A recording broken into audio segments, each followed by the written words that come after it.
Carol, eu tenho uma preocupação que eu estava compartilhando aqui com o nosso público, e que é a seguinte: a impressão que eu tenho é que o ministro Alexandre Padilha não consegue, ele não conversa com o presidente da Câmara dos Deputados, o deputado Arthur Lira. Então a gente tem uma situação que o ministro que é responsável pela articulação política com o Congresso não conversa com a casa mais importante do Congresso, precisa do presidente Lula. O ministro Rui Costa, que é responsável por gerenciar todos os ministérios, facilita com que ministros fiquem bombardeando o ministro da Fazenda, Fernando Haddad. E o ministro Paulo Pimenta, que deveria ser responsável pela comunicação, não só está de saída, como está permitindo que boletins médicos fiquem saindo um momento atrás do outro, dizendo que o presidente é gordolúcido. Quer dizer, isso não é para tranquilizar, né? Aí o médico do presidente diz, se tiver outro sangramento, a gente vai ter que abrir a calota craniana do presidente. Talvez precise mesmo.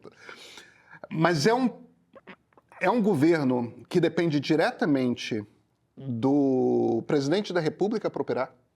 Ele não tem ministros no palácio que ajudem ele a governar. As negociações ou passam diretamente pelo presidente Lula ou não acontecem. Você tem um Congresso que está sob um levante contra o Poder Executivo, completamente descontrolado, assanhado por verbas, como a gente provavelmente nunca viu. E não bastasse essa situação, o governo precisa, eu nem cheguei a esse ponto ainda, o governo precisa aprovar um pacote fiscal e um dos partidos de oposição ao pacote fiscal que o governo está apresentando é o Partido dos Trabalhadores. Esse cenário não é muito otimista. Depois desse bombardeio, Carol, o que você tem a dizer? Quem sou eu para trazer otimismo? Mas eu fico pensando também que esse cenário que você desenha, né, Pedro, ele já tem a doença, né, tem a questão de saúde atual do presidente Lula.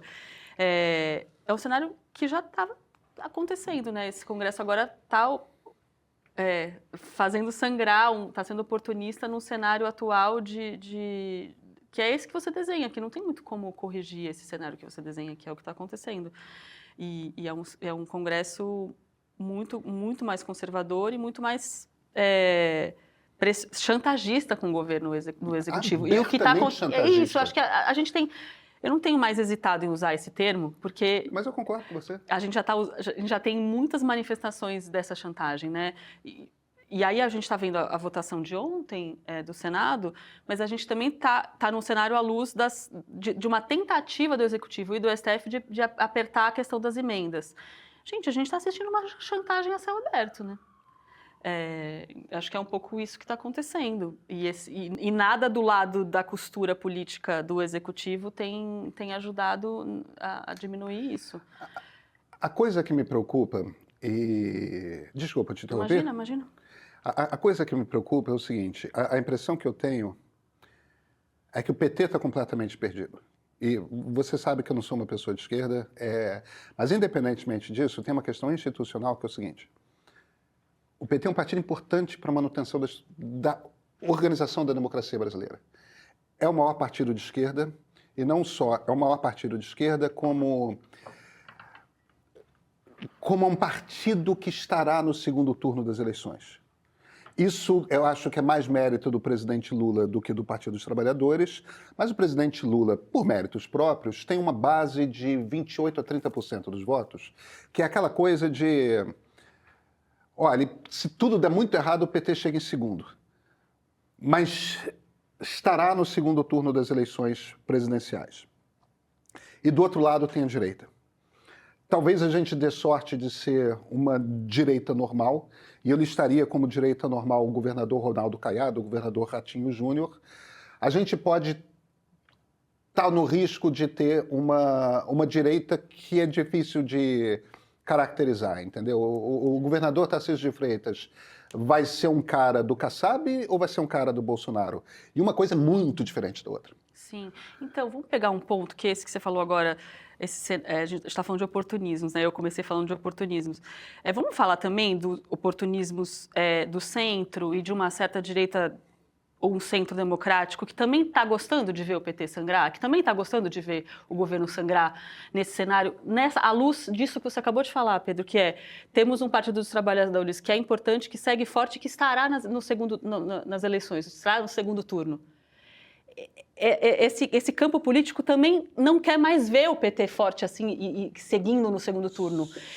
E neste momento, nessas votações, também opera a seu favor e não a favor necessariamente das pautas da sociedade, porque reforma tributária é importante para o país, reforma tributária é importante para todo esse espectro político, o que as isenções ou as não, né, as retiradas das exceções que foram feitas ontem, as armas, a questão dos alimentos ultraprocessados com excesso de açúcar, a gente poderia citar outros.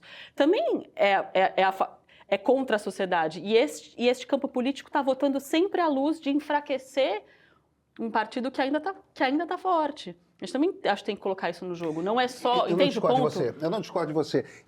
Eu argumentaria que tanto no caso das armas quanto no caso das bebidas açucaradas, que deveriam evidentemente ter ali aquela sobretaxa, porque me parece que a arma faz mal à saúde. Pois é.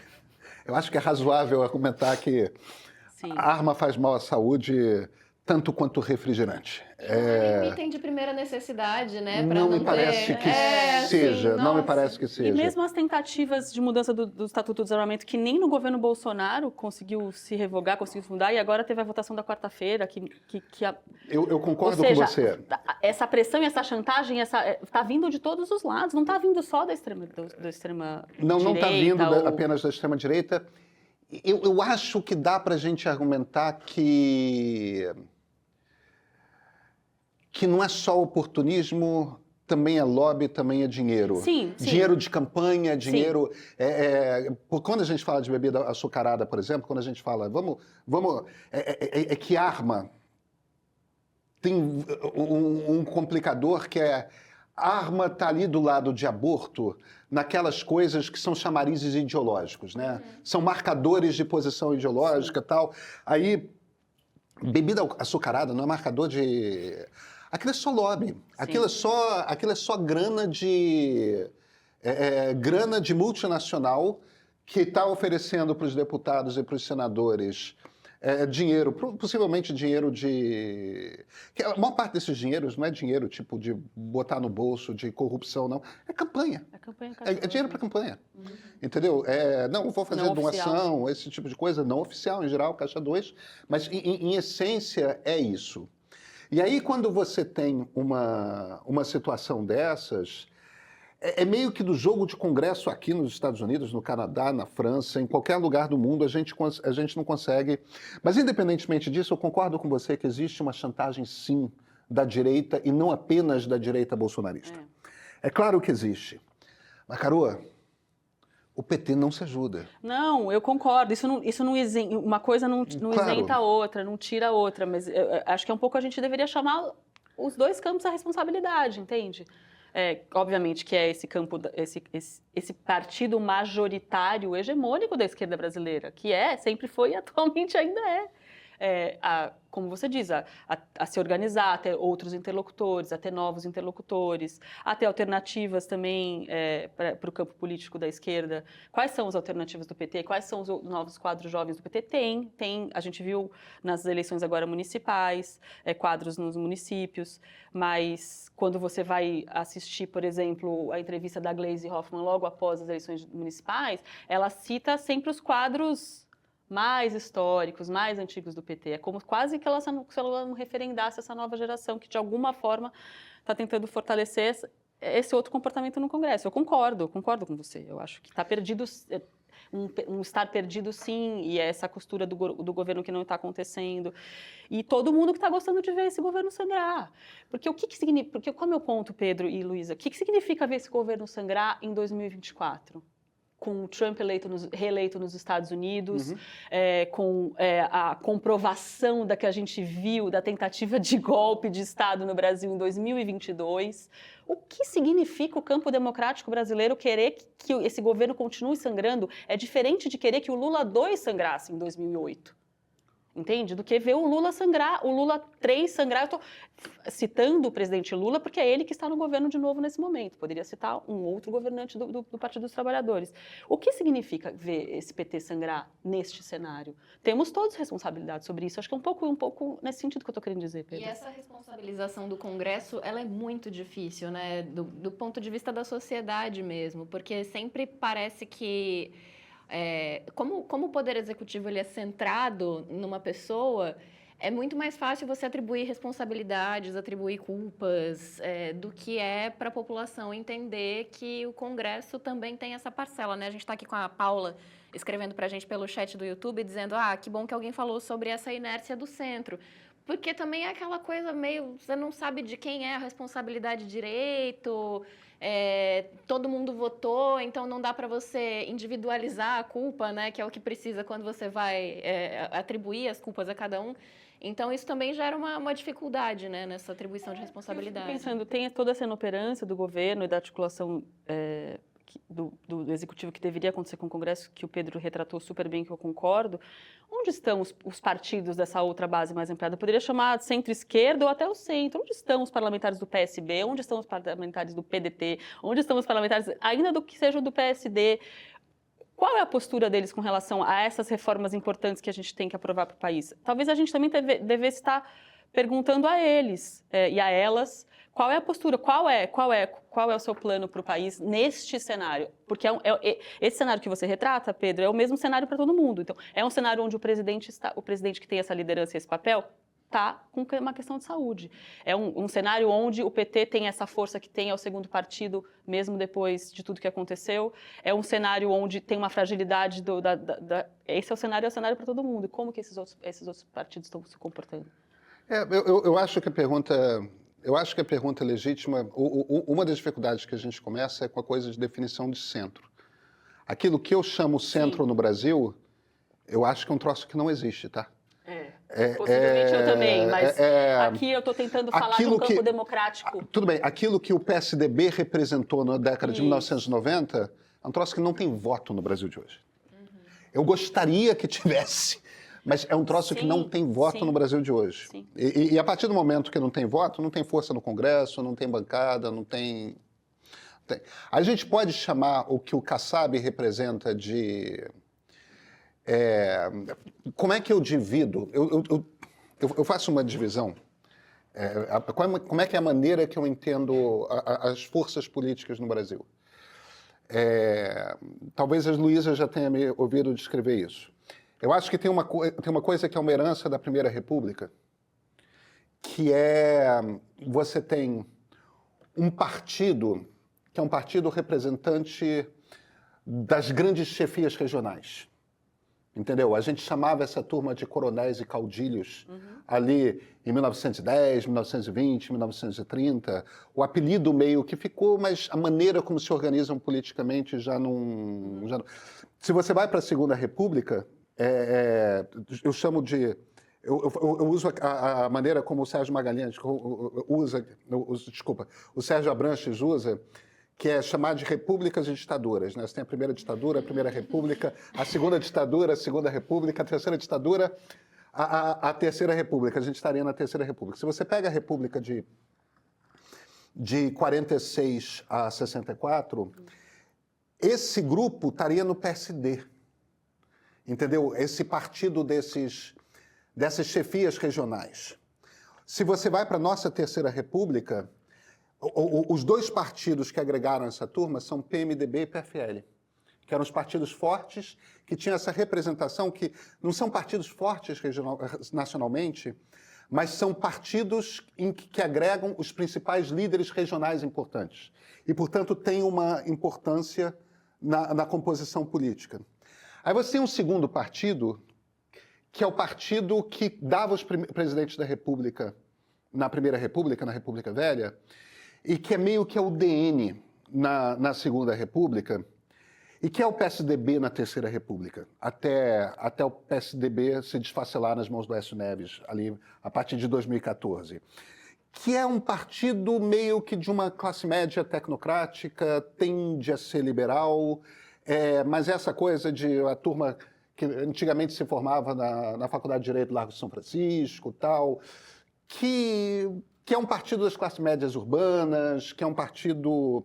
E você não tinha na Primeira República, mas passa a ter depois do Getúlio, um partido que é um partido que une os sindicalizados, que é essencialmente funcionário público e operário, que é o PTB na Segunda República e é o PT na Terceira República.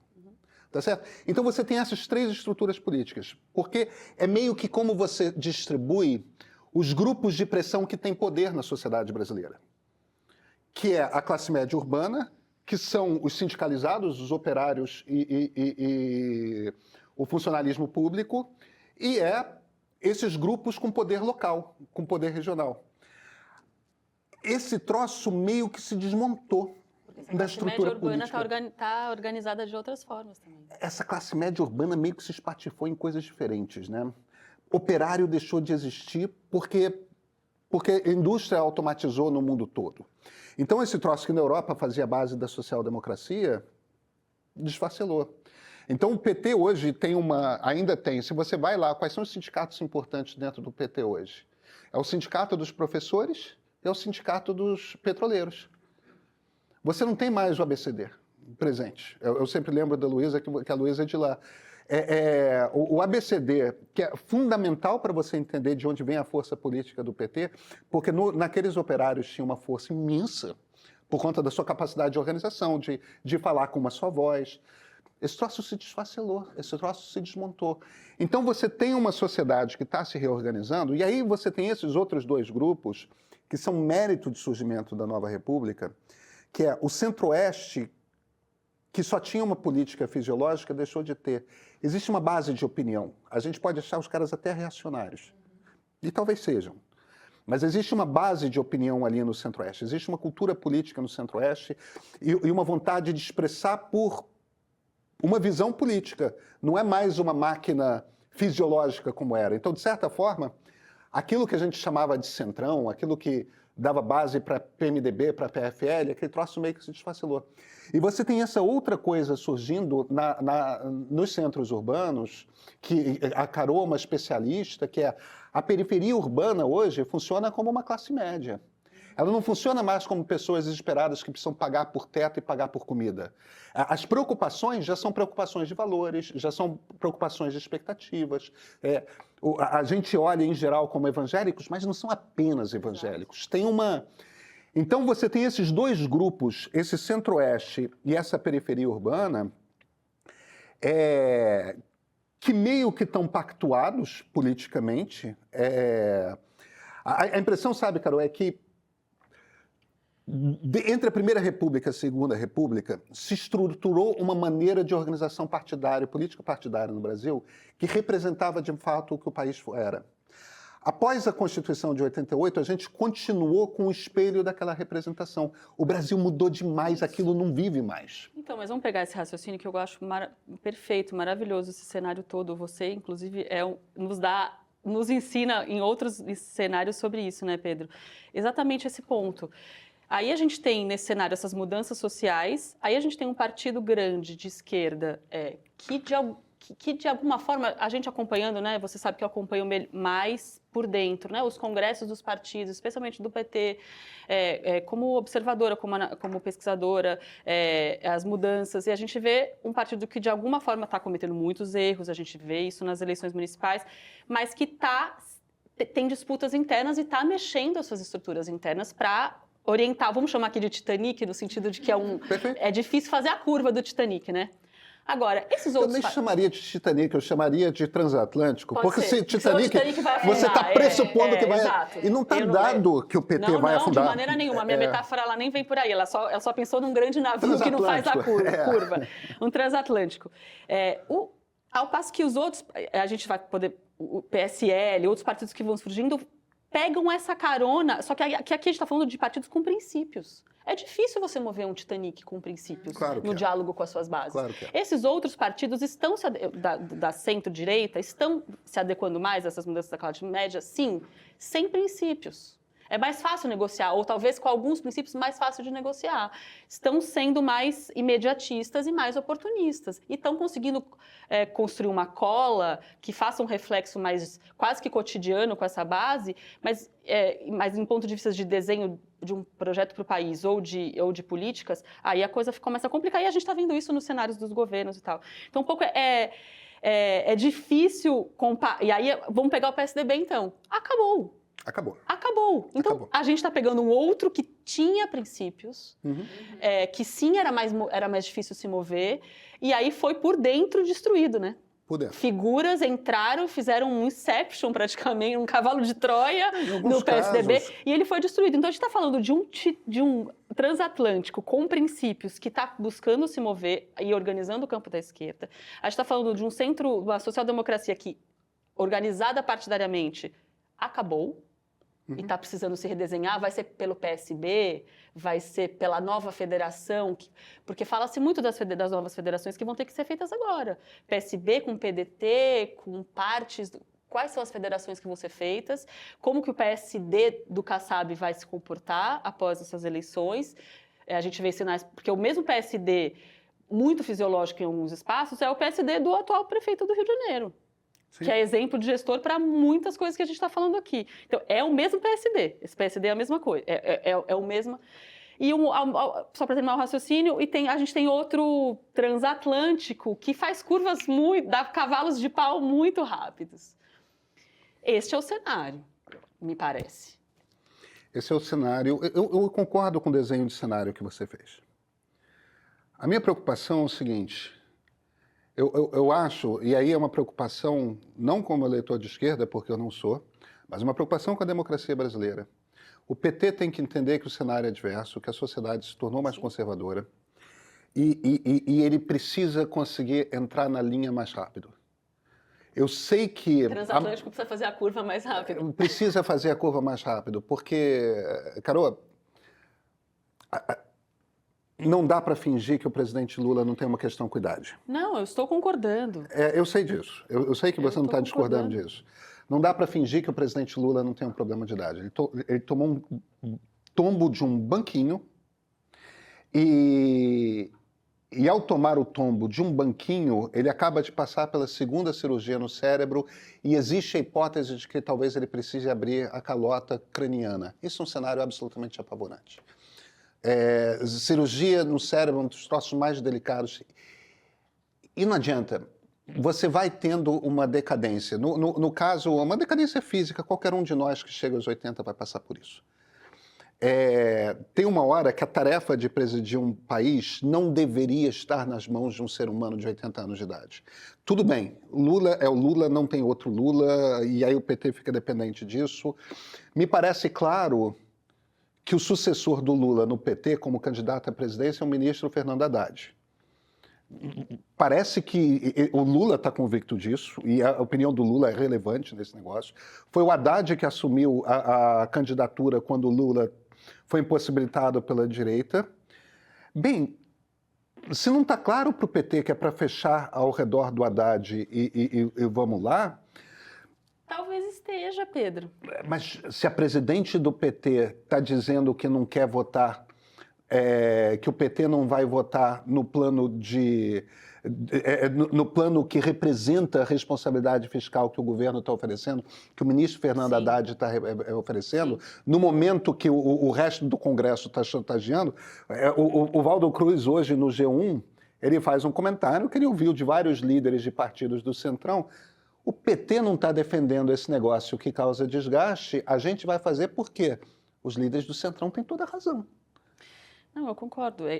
Porque é isso, esse PT, ele é tudo isso, ele tem essas disputas internas que inclusive, acho que é o primeiro trimestre, né, tem as eleições do PT, a gente já falamos sobre isso, inclusive, vimos uma entrevista aí de um possível candidato à presidência do PT, que é o Edinho Silva, que é uma figura que entende muito desse histórico, coloca outras ideias diferentes, então eu trago isso para dizer, a gente também vem à tona para nós, cidadãos e analistas, as divergências que existem dentro do PT, mas por enquanto o PT tem esta presidência com este pensamento, neste cenário brasileiro. Eu concordo com você. E está se comportando desta forma neste momento. Eu concordo com você. Essas